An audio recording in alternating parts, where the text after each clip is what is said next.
Son de trompetas que anuncian la luz, Cristo muy pronto vendrá a la batalla por nuestro Jesús. Si venceremos, Cristo muy pronto vendrá.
Días y feliz sábado para cada uno de ustedes. Es un placer y un gozo nuevamente encontrarnos como cada sábado y compartir juntos la palabra de Dios en la oportunidad en conjunto con este canal. En esta mañana, durante estos días venimos trayendo una serie sobre las 7 iglesias de Apocalipsis. En esta ocasión nos toca la iglesia número 3, la iglesia de Pérgamo.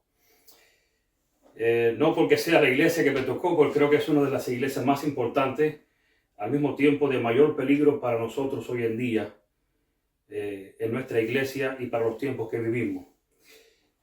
De esta iglesia vamos a ver y vamos a descubrir que se derivan todos los peligros que hoy en día afrontamos en nuestra iglesia y los que afrontaremos en el futuro. Vamos a orar primeramente antes de dar comienzo a nuestro estudio. Así que les invito a que inclinen sus rostros para orar. Padre que estás en los cielos, pedimos tu bendición en esta mañana para poder entender tu palabra. que podamos abrirla y podamos descubrir los tesoros que están escritos en ella. Ayúdanos, Padre, para poder entender lo que el mensaje que tú tienes para nosotros. Bendice a cada oyente en esta mañana, que ellos puedan comprender lo importante que es descubrir qué sucede en nuestros días y qué es lo que el enemigo está preparando para nuestro tiempo. Ayúdanos para que podamos prepararnos y podamos estar vigentes como centinelas en estos tiempos. Bendícenos en el nombre de Jesús, te lo pedimos. Amén. Hay una nota que escribió el pastor John MacArthur. Me llamó la atención cuando la descubrí. Dice así: las iglesias de hoy en día no están enfocadas en predicar un evangelio que confronte al hombre con la realidad de su pecado. Sin embargo, la Biblia, la palabra, no titubea en condenar el pecado. Más bien, las iglesias modernas están llenas de predicadores motivadores, amigables, orientados a buscar la motivación de las personas y movidos por el mercado, no predican mucho contra la mundanalidad.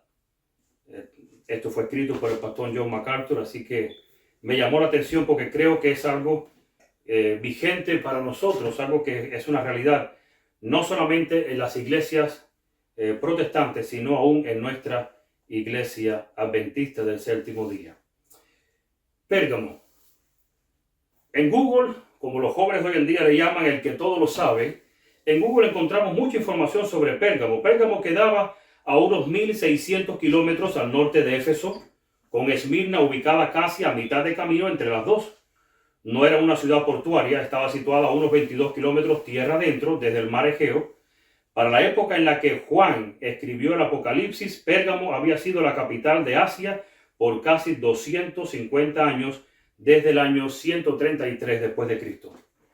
La antigua ciudad de Pérgamo, su nombre en la actualidad es Bérgama, fue la orgullosa capital de la provincia romana de Asia Menor, actual Turquía, cuando el Imperio Romano se extendía por el continente asiático.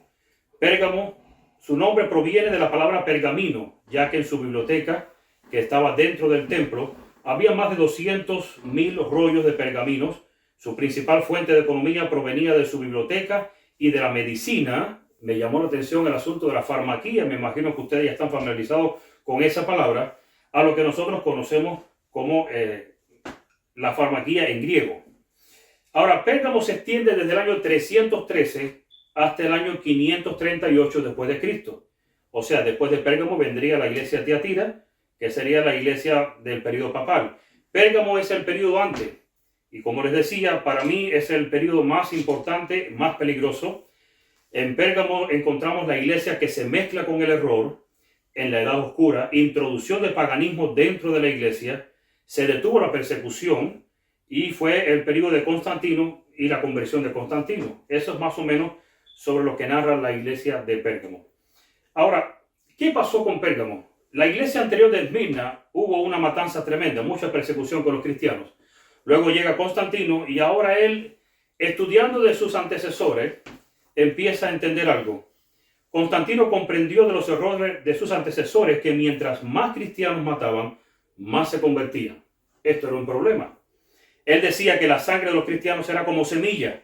Así que el diablo ideó un plan muy viejo, un plan que había puesto en práctica desde antes del diluvio, que se llama contaminar.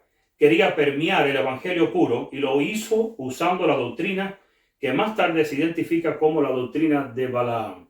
Si ustedes estudian antes del diluvio, dice que los hijos de Dios se casaron con las hijas de los hombres y se contaminó la tierra, a tal punto que Dios tuvo que mandar un diluvio. A veces las personas miran a Dios como un Dios que simplemente se enojó con los seres humanos.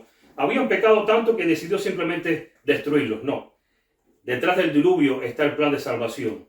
Si Dios no salva a Noé, si Dios no mantiene ese remanente vivo, ese remanente santo y puro, Cristo no hubiera podido venir y nacer en este mundo. Y por lo tanto nosotros hoy en día estuviéramos perdidos.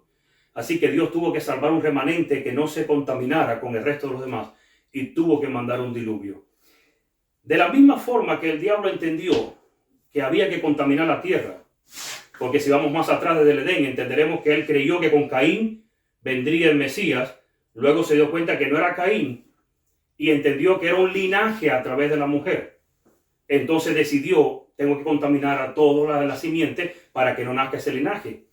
Así que el mismo sistema fue el que usó Constantino. Esto es un sistema muy antiguo. De hecho, viene desde el tiempo de Nimrod. Ahora, vamos a comenzar. Apocalipsis capítulo 2, versículos del 12 al 17. Vamos a comenzar con la iglesia de Pérgamo y a ver qué nos enseña el Señor en su palabra. Y escribe al ángel de la iglesia en Pérgamo, el que tiene la espada aguda de 2 filos, dice esto. Nota, vamos a ver. En la Biblia la espada de 2 filos se refiere a la palabra de Dios. Dice que la espada que sale de la boca de Dios es una espada de doble filo. ¿Qué significa eso? La gente dice que es algo que divide. Sí, es verdad, la espada divide, corta. En realidad, hace mucho más que eso. En Hebreos capítulo 4, versículos 12, en la Nueva Versión Internacional, leo lo siguiente. Ciertamente la palabra de Dios es viva y poderosa y más cortante que cualquier espada de 2 filos. Penetra hasta lo más profundo del alma y del espíritu, hasta la médula de los huesos, y juzga los pensamientos y las intenciones del corazón. Entonces, ¿qué significa la espada de 2 filos? En la Biblia encontramos que la palabra de Dios es capaz de producir un doble resultado. Por un lado, la palabra de Dios tiene el poder de salvar, restaurar y separar a los creyentes del mundo que los oprime. Por otro lado, esta misma palabra es la que condena al hombre por su pecado. Quiere decir que se inicia Apocalipsis diciendo, dice el texto, y escribe al ángel de la iglesia en Pérgamo, el que tiene la espada aguda de 2 filos, dice esto. Así que ya entendemos en realidad lo que significa la palabra de Dios. O sea, podríamos decir, la espada es una representación simbólica de la doble capacidad que tiene la palabra de Dios de separar a los creyentes del mundo y de condenar al mundo por su pecado. Es la espada tanto de la salvación como de la muerte. Por eso es que para nosotros, cuando abrimos este libro, es vida. Pero para Satanás, cuando se abre este libro, es muerte. Para los salvados, cuando se abre, para el creyente, cuando se abre este libro, es gozo y esperanza, paz y consuelo. Para el impío es condenación. Por eso es que tiene doble resultado. Pero en realidad, hermanos, no debemos temer de abrir la palabra de Dios. Dice Juan capítulo 5, versículo 24, de cierto os digo, el que oye mi palabra y cree al que me envió, tiene vida eterna y no vendrá a condenación, mas ha pasado de muerte a vida. Su palabra evalúa y juzga nuestros pensamientos y lo más profundo de nuestro corazón. Dice el texto, Apocalipsis 2, versículo 13 ahora. Sigue diciendo el Señor, yo conozco tus obras y donde moras, donde está el trono de Satanás, pero retienes mi nombre y no has negado mi fe, ni aun en los días que Antipas, mi testigo fiel, fue muerto entre vosotros, donde mora Satanás. ¿Qué quiere decir este texto, este versículo, donde está el trono de Satanás? Y aún dice él, pero retienes mi nombre. Había un grupo que todavía retenía su nombre.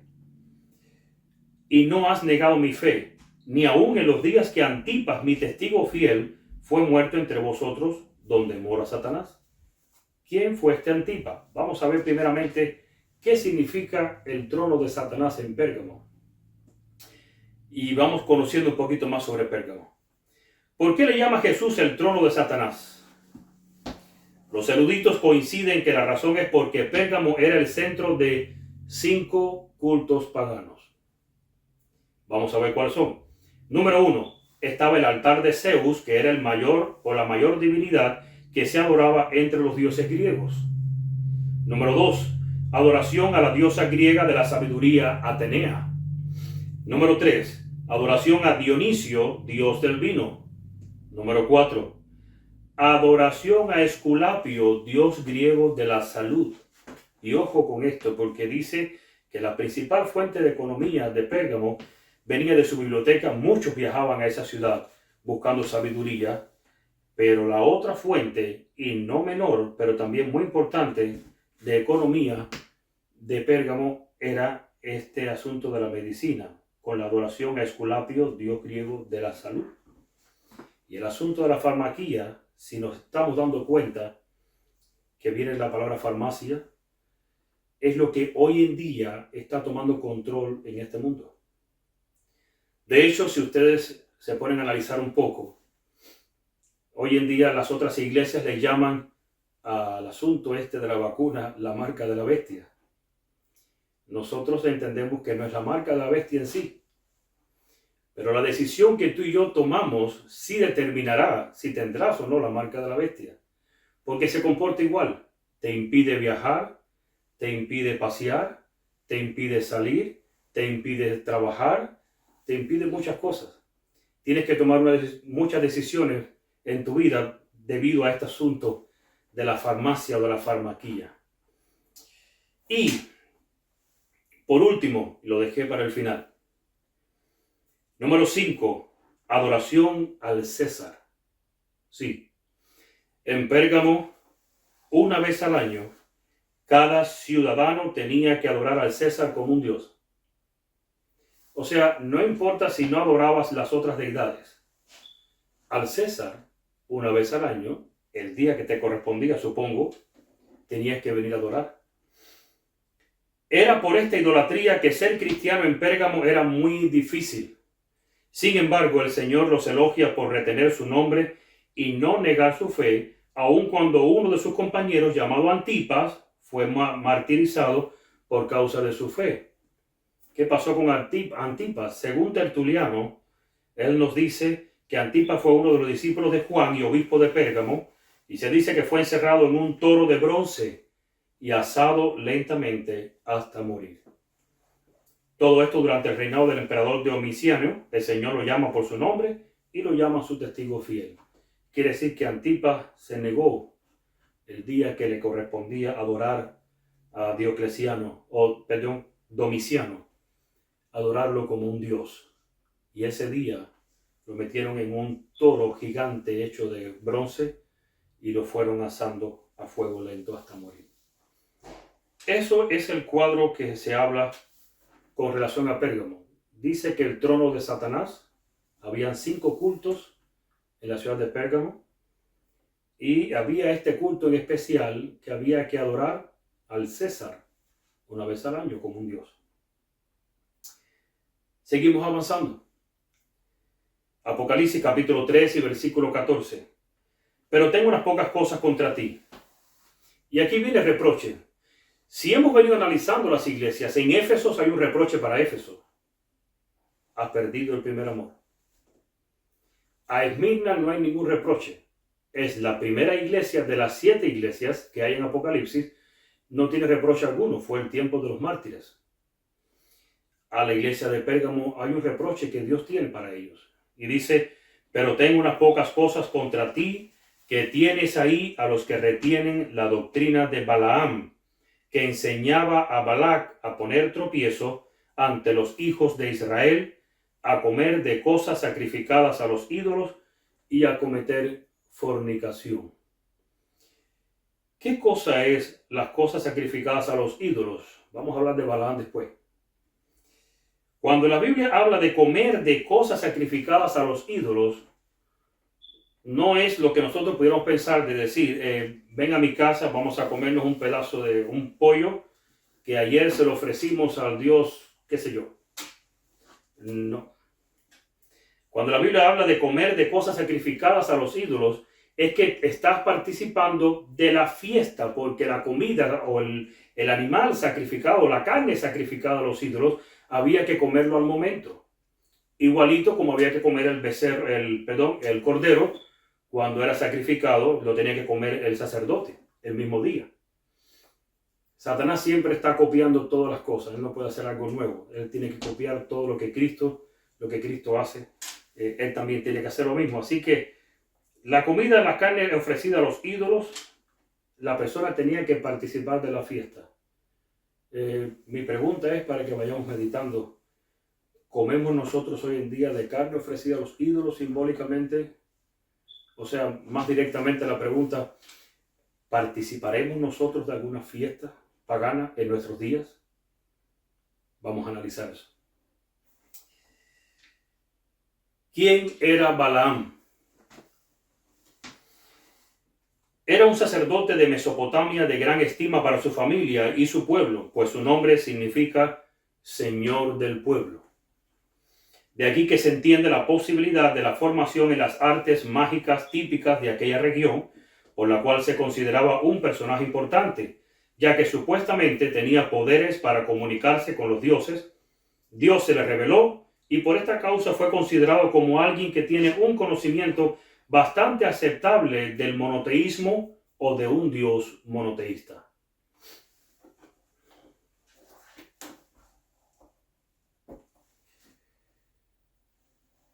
Así que Balaam representa aquí a uno que, habiendo recibido la verdad de un solo Dios, no obstante mantiene prácticas y costumbres paganas de la cultura de donde nació y no es consecuente con la revelación recibida. Y no vamos a hablar de la vida de Balaam, solo vamos a hablar de lo que representa la cultura, de lo que representa el liderazgo, el profeta Balaam. Dice, el peligro está en que tenemos muchos Balaams, o sea, falsos profetas y falsos maestros en nuestras iglesias hoy en día. Porque hoy en día no se busca el bien común como iglesia. Lo que se busca es el llegar a obtener fama. Dice esta nota, adulterio y fornicación espiritual es la doctrina de la mezcla. Eso es lo que representa Balaam. Vamos a recordar un poco qué pasó con Balaam. Vino el rey Balac y quería maldecir, era rey de Moab, y quería maldecir al pueblo de Israel. Ya el pueblo de Israel había pasado por Jericó, y ya ellos conocían lo que había pasado con Jericó, sabían que los próximos eran ellos, pero ellos querían maldecirlos, porque sabían que si peleaban directamente con ellos, Dios peleaba de parte de ellos, era imposible ganarle. Así que este Balac, rey Balac, invita a Balaam a que venga para que maldiga al pueblo. Así que viene Balaam y me llama la atención que en 3 ocasiones trató de maldecir al pueblo y no pudo. Lo que salía era una bendición, una enseñanza para nosotros hoy en día. No importa quién quiera maldecirte. No importa cuántos hables de ti. No importa cuántos mientan sobre ti. No importa de qué te calumnien. No importa de qué te acusen. Dios siempre va a hacer que a ti llegue una bendición. La verdad siempre va a salir a flote y te va a hacer libre. Y Dios siempre se va a manifestar. Así que la doctrina de Balaam es la doctrina de la mezcla. ¿Por qué? Porque después que Balaam no pudo maldecir, porque él le decía al rey, no puedo hablar otra cosa, Dios no me lo permite, porque Dios le dijo, no vas a maldecir nunca al pueblo. Después más tarde nos enteramos que cuando él se retiraba, porque ya no había más nada que hacer, le dijo al rey, hay algo que podemos hacer. Yo no puedo maldecir directamente a este pueblo, pues tiene la bendición de Dios. Pero, y aquí viene el pero, si logramos que se contaminen, que se mezclen, entonces la bendición de Dios será retirado de ellos. Y es muy probable que muchas veces estemos pasando por el valle del sufrimiento, del dolor, porque la bendición de Dios se haya retirado por un momento, porque hayamos estado contaminados. Números 31, versículo 16 dice, he aquí por consejo de Balaam, ellas fueron causa de que los hijos de Israel prevaricasen contra Jehová en lo tocante a Baal peor, por lo que hubo mortandad en la congregación de Jehová. Este era Moisés hablándole a los jefes militares, exigiendo que por qué no habían matado a las mujeres moabitas. Esta doctrina se puede definir como es la enseñanza que con toda intención busca que se violen los decretos de Dios, la justicia divina y los principios de santidad, para que eso sirva de tropiezo a los santos y caigan en maldición. Así que esta doctrina se puede definir como que es la enseñanza que con toda intención busca que se violen los decretos de Dios, la justicia divina y los principios de santidad, para que eso sirva de tropiezo a los santos y caigan en maldición.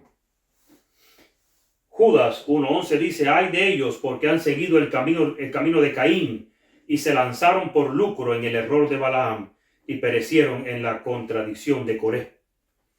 Segunda de Pedro, capítulo 2, versículos 14 al 16. Tienen los ojos llenos de adulterio, no se sacian de pecar, seducen a las almas inconstantes, tienen el corazón habituado a la codicia y son hijos de maldición. Han dejado el camino recto y se han extraviado siguiendo el camino de Balaam, hijo de Beor, el cual amó el premio de la maldad y fue reprendido por su iniquidad, pues una mula o una muda bestia de carga, hablando con voz de hombre, refrenó la locura del profeta. Así que esta doctrina enseña que es aceptable el mezclar la adoración a Dios con otras costumbres o expresiones paganas, distorsionando así el evangelio.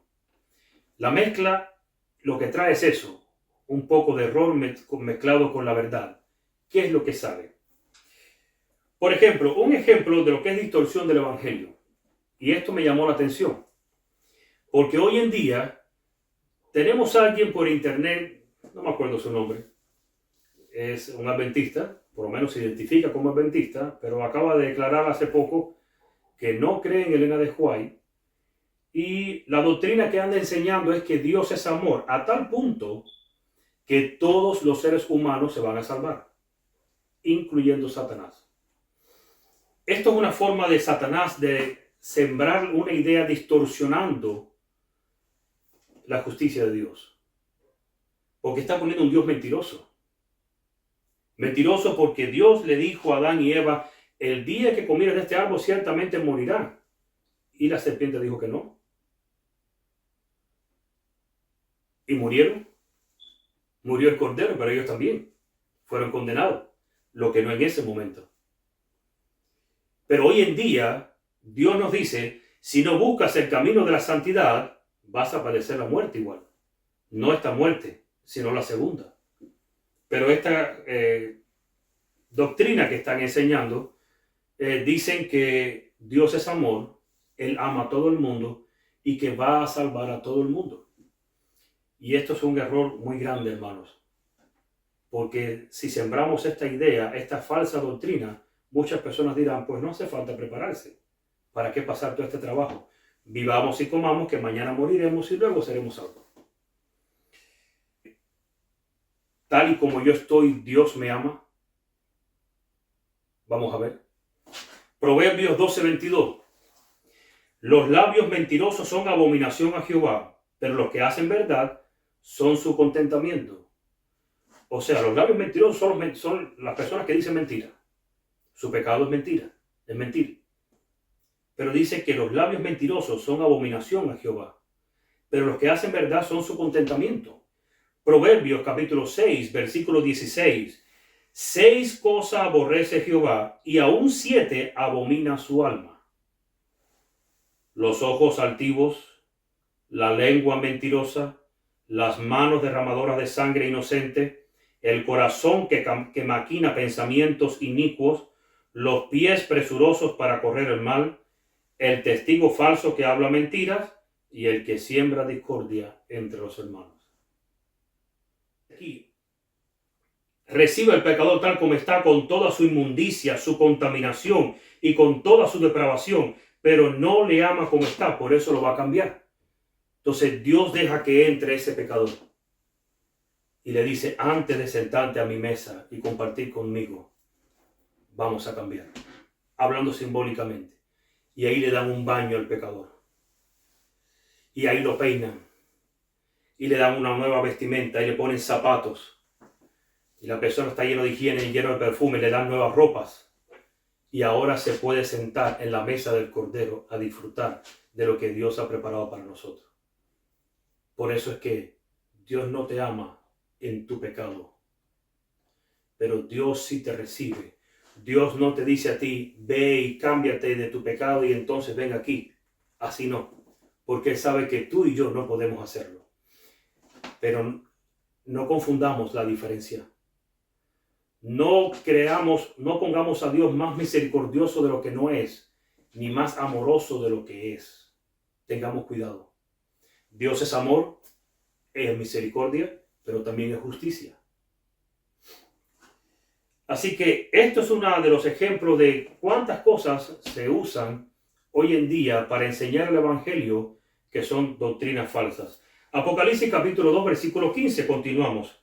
Y también tienes a los que retienen la doctrina de los nicolaitas, la que yo aborrezco. ¿Qué son doctrinas nicolaitas? Ya vimos que la de Balaam es doctrina de la mezcla, la verdad con el error. ¿Qué son las doctrinas ahora nicolaitas? ¿Quiénes son los nicolaitas? Seguidores de Nicolás, un diácono del primer siglo que se autoproclamó un nicolaita, ya que fue el promotor de esta doctrina que viene desde el tiempo de Nimrod también. El término nicolaitas tiene su raíz en dos palabras griegas, Nico y Laos. Nico significa conquistar o estar sobre otros. Laos significa pueblo, gente común. El significado sería un conquistador de pueblos y es la raíz de la palabra laico también, donde a entender que es una especie de jerarquía en la iglesia primitiva. ¿Qué enseña esta doctrina de los nicolaitas? Se refiere a un grupo de personas que se consideraban a sí mismas como superiores sobre los creyentes comunes, estableciendo el dominio de las jerarquías sobre la iglesia en forma de pirámide. Y me llamó la atención eso, porque hoy en día tenemos hasta sistemas económicos o sistemas de redes de mercadeo en forma de pirámide. Son sistemas nicolaitas. El nicolaísmo está detrás de las personas que pervierten las costumbres morales. Ellos también. También en esta doctrina está reflejado el amor libre. Fue la doctrina recomendada por Balaam, quien sugirió a Balac inducir a los israelitas a la idolatría por medio de las hijas de Moab. De esta confusión provino después el nombre y la práctica del nicolaísmo. Ahora tenemos un ejemplo de la práctica del nicolaísmo en la Biblia, o que se trató de practicar en la Biblia. Sí. Mateo capítulo 20, versículo del 20 al 28. Vamos a ver este pasaje bíblico que algunos no lo entienden bien. Mateo capítulo 20, versículos del 20 al 28. Entonces se le acercó la madre de los hijos de Zebedeo con sus hijos, postrándose ante él y pidiéndole algo. ¿Postrándose ante quién? Ante Cristo. Él le dijo, ¿qué quieres? Ella le dijo, ordena que en tu reino se sienten estos dos hijos míos, el uno a tu derecha, el otro a tu izquierda. Entonces Jesús respondiendo dijo, no sabéis lo que pedís. ¿Podéis beber del vaso que yo he de beber y ser bautizados con el bautismo con que yo soy bautizado? Ellos le dijeron, podemos. Cristo empieza a explicarles a ellos y a ella también de qué se trata el reino de los cielos. Y para sentarte a mi derecha, a mi izquierda, tienes que pasar por el bautismo, que yo seré bautizado. ¿Pero qué significa eso? Y él sigue explicándole. Él les dijo, a la verdad de mi vaso beberéis, y con el bautismo con que yo soy bautizado seréis bautizados. Pero el sentaros a mi derecha y a mi izquierda no es mío darlo, sino a aquellos para quienes está preparado por mi Padre. Cuando los 10 oyeron esto, se enojaron contra los dos hermanos. Entonces Jesús, llamándolos, dijo, ahora Cristo les va a explicar lo que está mal, del pedido de la madre de Juan y Santiago. Sabéis que los gobernantes de las naciones se enseñorean de ellas y los que son grandes ejercen sobre ellas potestad. Esta palabra potestad es tiranizar, es oprimir en el original. Versículo 26. Mas entre vosotros no será así. Así que lo que ella pidió, que el uno esté a tu derecha o a tu izquierda, que para que estén mandando y dirigiendo y controlando abajo, no. En el reino de los cielos es al revés. Mas entre vosotros no será así, sino que el que quiera hacerse grande entre vosotros será vuestro servidor, y el que quiera ser el primero entre vosotros será vuestro siervo. Como el Hijo del Hombre no vino para ser servido, sino para servir y para dar su vida en rescate por muchos. Eso era lo que él estaba explicando. El sistema nicolaita que existía desde mucho tiempo y que esta mujer deseaba que Cristo compartiera con sus dos hijos, ella tenía un concepto equivocado de lo que era el Evangelio y el reino de Cristo. Ahora dice Elena de White, una pregunta en el Review Herald en julio 6 del 1887. ¿Es nuestro el pecado de los nicolaitas convertir la gracia de Dios en libertinaje? Una pregunta. ¿Hay libertinaje en nuestra iglesia hoy en día? Dice esta otra cita en el mismo libro. Se enseña mucho ahora la doctrina que el Evangelio de Cristo ha anulado la ley de Dios, que creyendo quedamos liberados de la necesidad de ser hacedores de la palabra. Pero esta es la doctrina de los nicolaitas que Cristo condenó tan implacablemente. Quiere decir que parte de lo que enseña la doctrina nicolaita en el Evangelio de Cristo es que cuando creemos en Cristo somos salvos. No somos hacedores de la ley. En otras palabras, no hay que guardar la ley. Y nosotros vamos a darnos cuenta de muchas cosas que pasan en nuestra iglesia hoy en día. ¿Hay error conforme a estas doctrinas? ¿Hay error conforme a la doctrina de la naturaleza de Cristo? Algunos no saben si nació con una naturaleza o con dos naturalezas. Y si nació con dos, la parte que le correspondía de Adán, nació con la naturaleza antes de Adán pecar o después que Adán pecó. Toda esa doctrina el diablo las introdujo en la Biblia. Pero en los evangelios, en la enseñanza de la iglesia, para confundir. ¿Qué es lo más importante o que al mismo tiempo es lo más preocupante en el mensaje que Dios quiere que recibamos en la actualidad de la iglesia de Pérgamo? Es que hay mezcla en su iglesia hoy en día, mezcla de la verdad con el error. ¿Lo habrá? Adoración a Dios y adoración al diablo, la doctrina de Dios y la doctrina de Satanás. Pérgamo sería el paso decisivo y más peligroso para convertirte en Babilonia. La iglesia de Dios no es ni se convertirá nunca en Babilonia, pero tú y yo sí pudiéramos convertirnos o llegar a ser Babilonia. Hoy en día podemos ver cómo este principio se ha introducido dentro de nuestra iglesia mediante tres cosas. El paganismo dentro de la iglesia. ¿Qué cosa es el paganismo dentro de la iglesia? Es un conjunto de creencias, tradiciones, símbolos y prácticas que corresponden a la adoración de dioses falsos. Vamos a seguir analizando. Falsa adoración. Rendir culto de adoración a dioses falsos. Por ejemplo, en Egipto se adoraba a Ra, dios del sol, en los días del solsticio. ¿Y cuáles son esos días? Bueno, más tarde Roma le puso el nombre de Navidad o Natividad, donde adoramos a Tamuz, a Nimrod, que se convirtió más tarde en Baal, el dios del sol.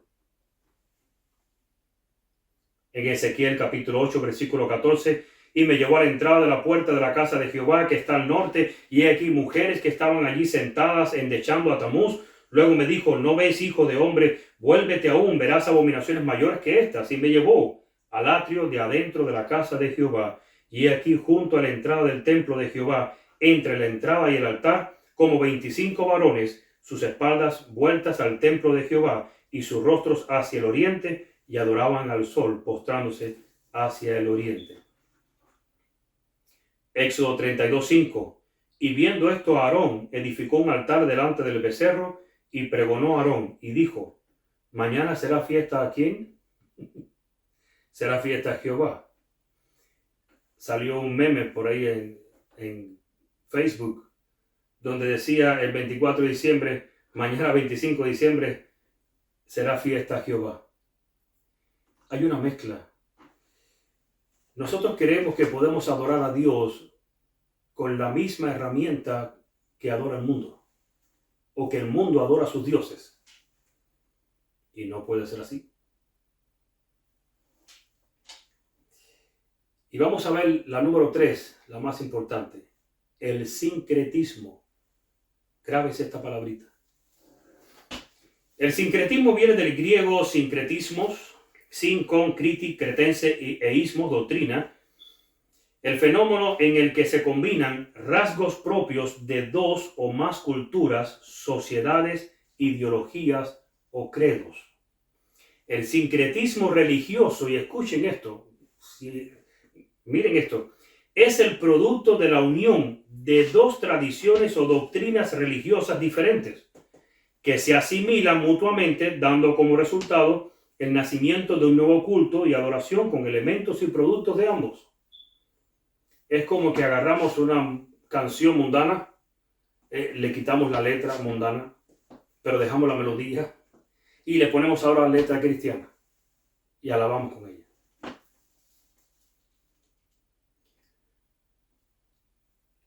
En realidad, hermanos, el sincretismo está dentro de la iglesia y es algo que no nos damos cuenta, o que mejor dicho, no nos queremos dar cuenta. Queremos adorar a Dios en el día 25 de diciembre.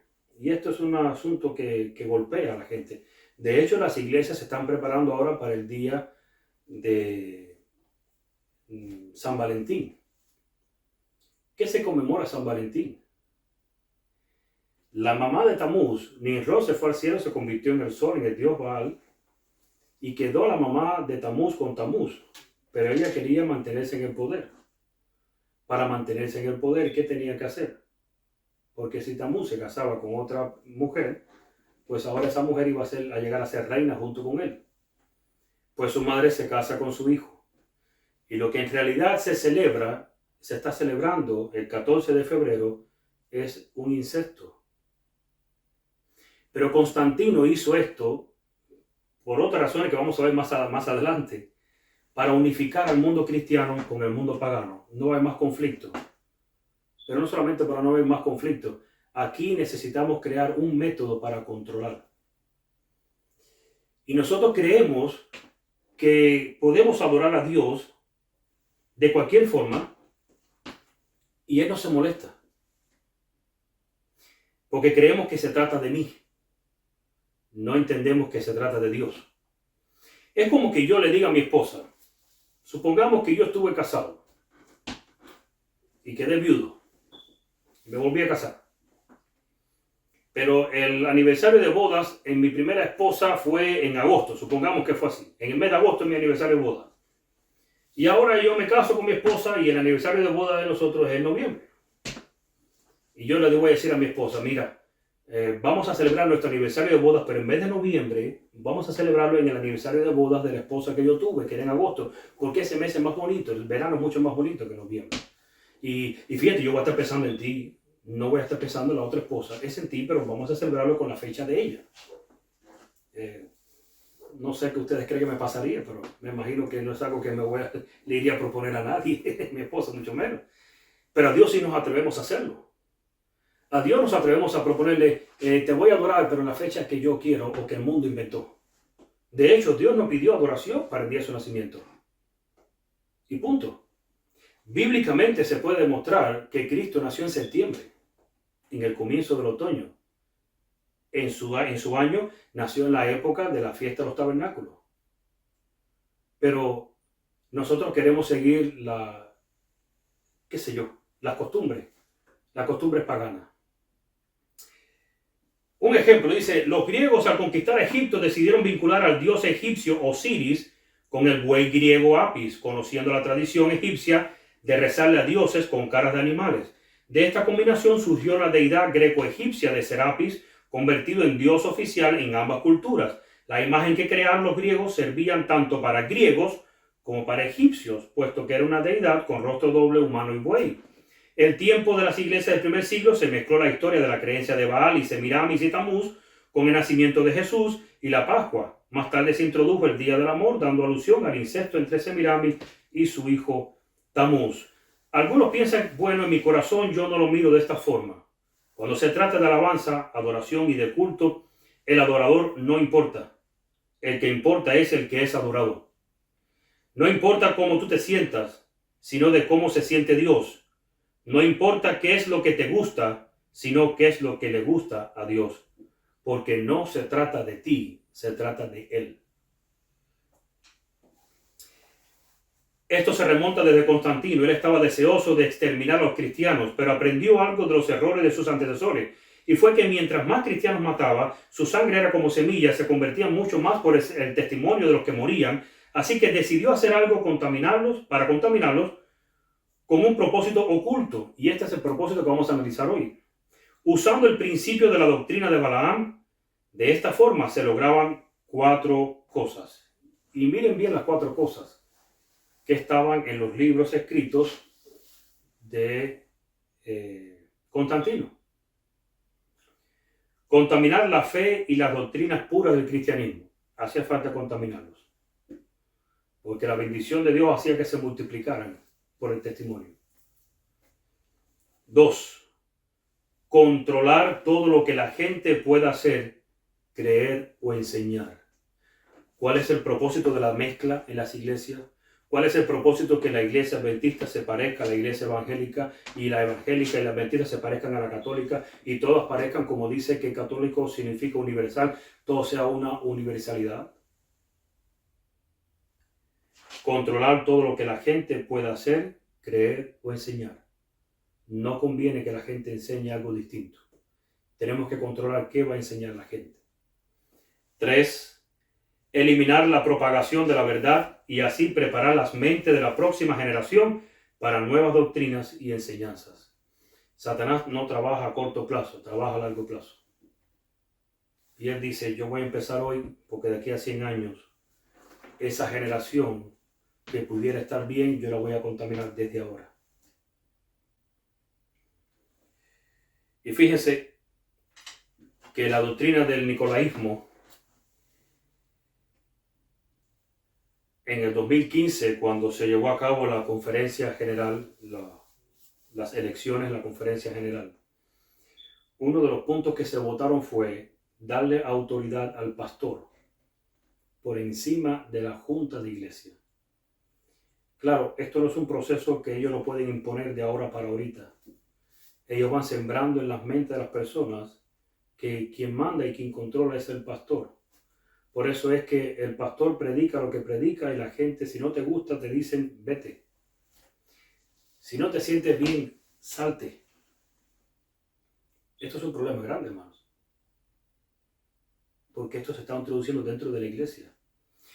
Y en la necesidad de que nos parezcamos todos y de enseñar lo mismo para que nadie enseñe algo distinto, por eso vas a entender por qué la mayoría de los pastores hoy en día no quieren enseñar ni sobre Daniel ni Apocalipsis. De hecho, ellos les llaman, esos son libros bestiales o temas bestiales, hablando despóticamente. Nuestro logo era el mensaje de los 3 ángeles, eran los 3 ángeles. Ese era el logo con que se inició, no la iglesia adventista, el movimiento adventista del séptimo día. En el 1950 lo cambiaron por ¿cuál? Por el que tenemos hoy en día, que de hecho ha sido cambiado. Ha tenido sus variantes, que es la Biblia con la cruz invertida. Si analizas, es una cruz invertida disfrazada dentro de las llamas de la Biblia. Eso es un logo ecuménico, no es un logo adventista. Y no estoy diciendo absolutamente de que la iglesia adventista es Babilonia. No he mencionado nada de eso ni tengo nada que ver con eso. Estamos hablando del liderazgo y de cómo la iglesia ha sido filtrada. Cómo la administración de la iglesia, el liderazgo de la iglesia ha sido filtrado. Y tuve que rectificarlo porque la iglesia somos tú y yo. No es el edificio, no es el liderazgo que está arriba. La iglesia somos tú y yo. Pero el liderazgo se ha contaminado. Se ha llenado de doctrinas de Balaam. Y se está contaminando la iglesia. Y el diablo quiere a tus hijos. Entonces, de contra que lo tienes que poner 8 horas diarias en una escuela con un grupo de muchachos que tú no sabes ni quién los crió, ni cómo se están criando, con un maestro que tú no sabes ni quién es. Encima de eso, cuando llega a la casa, lo pones con Facebook o con la televisión. Y cuando llegas a la iglesia, entonces inventaron el nuevo método. El culto de jóvenes es separado desde los adultos. O mejor dicho, como se dice comúnmente, del culto de los viejos. Yo no sabía que de la forma que los viejos adoraban a los jóvenes no les gustaba. Pero resulta que el Papa el año pasado decretó de que la Biblia había que destruirla y escribir una nueva Biblia para que fuera asequible a los jóvenes, pues esta Biblia no servía para los jóvenes actuales. Entonces nosotros, si dividimos a nuestros jóvenes del culto de adoración de los adultos, estamos diciendo la Biblia esa no está para los jóvenes y el culto mucho menos. está capacitado para los jóvenes. Y esta es la doctrina que estamos sembrando. Entonces ahora tus hijos están en la escuela de entre semanas, en la tarde con Facebook y con los medios de comunicación, con la televisión, y en la iglesia pues está con otro grupo ahí. ¿Sabe usted qué pasaría? Estos principios están vigentes hoy más que nunca en nuestras vidas. Están siendo utilizados por los líderes actuales. ¿Se estará practicando el sincretismo hoy en día entre el pueblo cristiano de Dios? Si agarramos la plataforma y le quitamos el púlpito, quitamos el piano, la decoramos con luces como si fuera un, qué sé yo, eso se llama sincretismo. Es adorar con algo pagano a algo divino, en este caso a Dios. Y no podemos mezclar eso. Así que, querido hermano, si crees o celebras, por ejemplo, el Día del Amor, 14 de febrero, la Pascua Católica, Halloween, un momentico, porque la gente dice, no, en la iglesia no se celebra Halloween. O sea, la gente no se pone máscara en la iglesia, no. No se reparten caramelos en la iglesia, no. No se decora fuerte en el jardín, tumbas y cosas en la iglesia, no, eso no se hace en la iglesia. Oh, qué bueno. Pero hacemos una cosa de Halloween. Decoramos la iglesia con los colores de Halloween. Para el caso es lo mismo. ¿Y saben qué dice la gente? No, esos son los colores del otoño. Yo no sabía que el otoño se acababa el 31 de octubre. De hecho, no son los colores de otoño.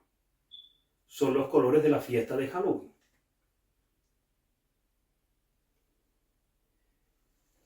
Así que Halloween, se dice que son solo los colores del otoño, en realidad son los colores de la fiesta de Halloween, que es en otoño. Thanksgiving, Navidad, entre otros. En realidad te puedo decir que estarías mezclado o estarías practicando sincretismo. Cada vez que introducimos cualquier cosa pagana, cualquier cosa que el mundo use, y la introducimos en nuestro sistema de adoración, ya sea como juegos, escenarios, coreografías, días festivos o conmemoraciones paganas, disfraces, música, entretenimiento y otras muchas cosas, estás mezclado o estaremos practicando sincretismo.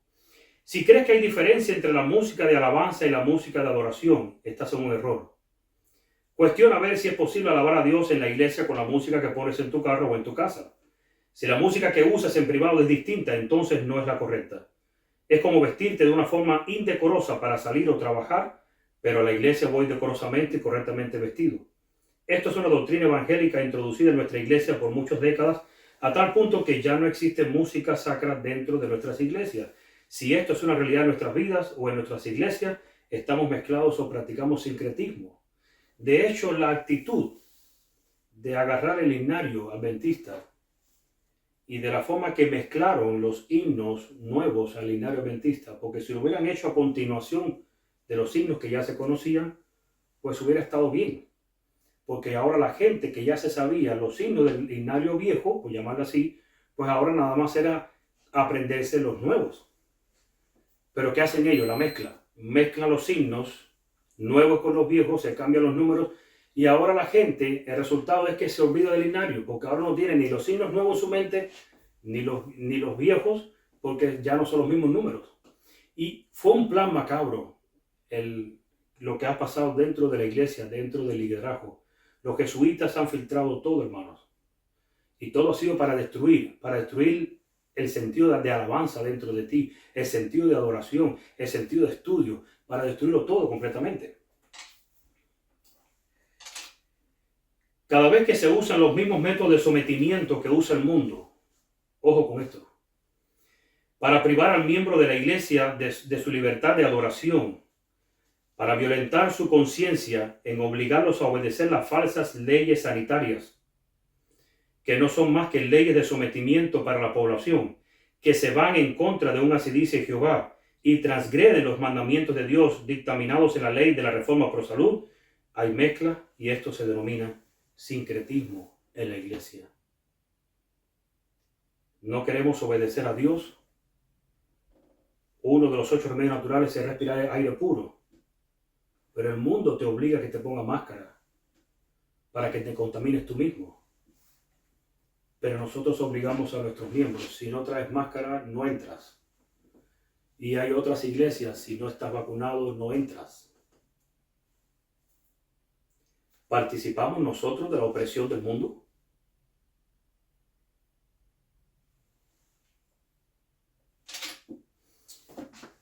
Dice Elena de White en Conflicto de los Siglos, capítulo 37, página 649. Dios no violenta nunca la conciencia. ¿Quieres saber si algo es de Dios o no? Mira a ver si está violentando tu conciencia. Si está violentando tu conciencia, no es de Dios. Dios no violenta nunca la conciencia, pero Satanás se recurre constantemente a la violencia para dominar a aquellos a los que no puede seducir de otro modo. Por medio del temor o de la fuerza, procura regir la conciencia y hacerse tributar homenaje.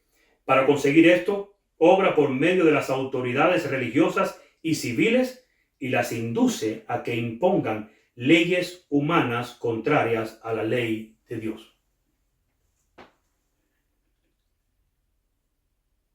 Si el mundo me quita la libertad de decidir qué ponerme en mi cuerpo o qué no ponerme en mi cuerpo, si ponérmela o no ponérmela, se supone que la iglesia no. Pero si la iglesia está mezclada, si el liderazgo está mezclado, te va a imponer las leyes del mundo.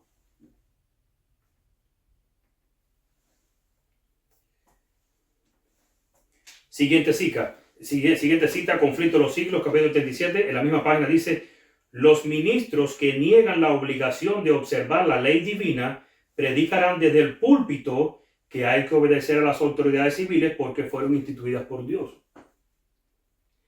Y ahora resulta que nos agarramos de ese texto para poder justificar. Como quiero obligar al miembro, mira, Dios mandó a que hay que obedecer a César. Pero lo que Dios nunca mandó, Dios sí mandó que hay que obedecer a César, pero nunca mandó que hay que obedecerlo por encima de sus principios, ni de sus preceptos.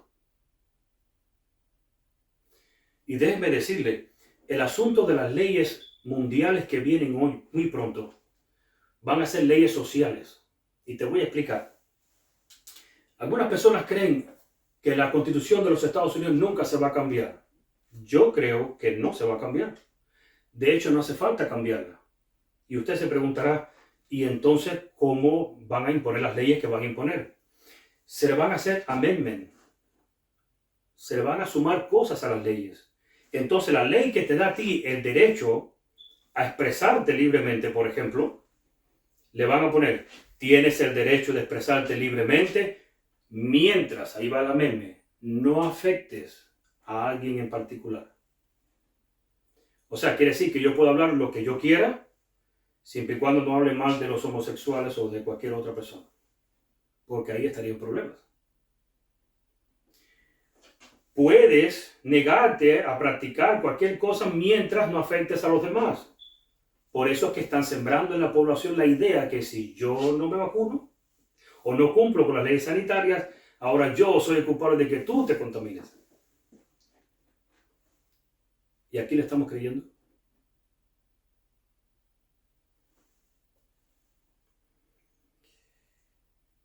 Escuchen, hermano, estudiando el tema de Balaam encontré algo. Israel se encontraba en un lugar llamado Sitín. El nombre en la Biblia se llama Abel Sitín. ¿Qué tiene esto de importante? Fue el último campamento antes de llegar al Jordán. Es interesante que Sitín viene de una antigua raíz hebrea que significa destruir, odiar, oponerse, y tiene la misma raíz de donde proviene el nombre de Satán, o la palabra Satanás, que es la que hoy en día es en español, que significa adversario y opositor. Así que antes de ser alcanzados por una gran bendición, pasamos siempre por un sitín, por una oposición o por una gran prueba. Resista la tentación, resista la oposición, siga adelante, manténgase firme, porque una gran bendición está en camino para usted. La bendición viene descendiendo sobre usted y Satanás quiere arrebatársela.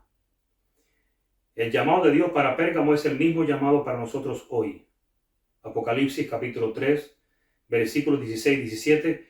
Por tanto, arrepiéntete, pues si no, vendré a ti pronto y pelearé contra ellos con la espada de mi boca. El que tiene oído, oiga lo que el Espíritu dice a las iglesias. Al que venciere daré a comer del maná escondido, y le daré una piedrecita blanca, y en la piedrecita he escrito un nombre nuevo, el cual ninguno conoce, sino aquel que lo recibe. Mi querido hermano, desechemos todo vestigio de paganismo en nuestras vidas. Eliminemos toda falsa adoración en nuestro corazón y limpiémonos de todo sincretismo, de toda mezcla, de toda doctrina de contaminación, y levantemos nuestra antorcha de la verdad hacia un mundo que perece en tinieblas. En el tiempo de Juan el Bautista, si la gente quería escuchar la verdad presente, ¿a dónde iba? ¿A la sinagoga? ¿A quién consultaba? ¿Al Sanedrín? ¿O tenía que ir al desierto a escuchar a Juan? Porque Juan no iba a la sinagoga. Él decía que estaba lleno de herodianos, seguidores de Herodías. Hoy en día, casi que se pueden contar con una mano las pocas iglesias en las que se puede hablar sobre el mensaje o sobre la verdad presente. Gracias a Dios que Él ha instituido los ministerios independientes para llevar su luz adelante y levantar la antorcha de la verdad. Espero, hermano, que sepas que debes estar del lado de Dios. Dios espera que tú estés de su lado, pero tenemos que limpiarnos de todo sincretismo, tenemos que limpiarnos de toda mezcla, tenemos que limpiarnos de toda cosa inmunda que esté en nuestra vida y en nuestro hogar. Ojalá que entendamos esto y que hagamos de esto una realidad de nuestras vidas. Sigamos estudiando. La próxima semana estudiaremos la iglesia de Tiatira, la iglesia del período papal. Y vamos a encontrar muchas sorpresas en las próximas iglesias. Dios te bendiga, Dios te guarde y una vez más, un feliz sábado. Vamos a orar. Padre que estás en los cielos, gracias porque hemos abierto tu palabra. Y para estos tiempos, tú siempre tienes una luz que darnos. Permite que lo que hemos aprendido sobre las doctrinas de Balaán, las doctrinas nicolaitas, esto podamos ponerlo en práctica, desecharlo de nuestras vidas completamente. Pedimos, Padre, que nos ayude para tener el valor, para seguir adelante a pesar que se opongan los líderes religiosos y civiles, para ir en contra de la multitud de las personas que quieren ir en contra de ti. Que tengamos el valor de salir al frente, sabiendo de que tú estás de nuestro lado y que levantemos la antorcha de la verdad en un mundo que perece en tinieblas. Bendícenos en este día, te lo pedimos y lo agradecemos en el nombre de Jesús. Amén.